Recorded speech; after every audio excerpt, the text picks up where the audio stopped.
Jeg vil lige have vist dig, hvordan du kommer ind og afleverer din fagprøve. Jeg står på online.ibc.dk og har en oversigt over mine kurser.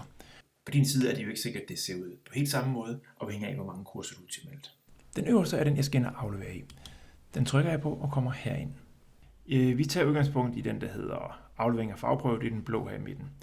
Når du skal aflevere, så trykker du simpelthen bare på den.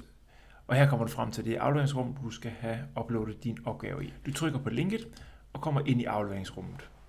Herinde der har du mulighed for at trykke på besvar opgaven. Med det her vindue har du to muligheder. Du kan enten trække din opgave over i denne her kasse her, eller du kan trykke på pilen og så browse dig frem til opgaven.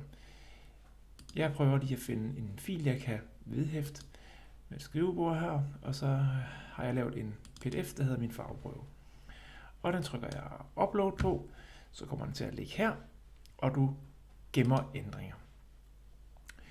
Du får at vide her, at du har nu afleveret. Den er altså ikke bedømt endnu selvfølgelig, og du kan se, hvad for nogle filer, der er vedhæftet. Når det ser sådan her ud, så er det helt korrekt, og du har gjort det, du skal. Skal du aflevere mere, så kan du heroppe trykke dig tilbage til forsiden, og så bruge en af de andre afleveringsrum, hvis du har mere, du skal aflevere. Det var helt overordnet, hvordan du skal aflevere opgaven. Specifikationen for selve opgaven har du fået af din underviser, eller så står der også nogle ting her, hvordan du skal navngive tingene. Det kan du læse, før du uploader selvfølgelig.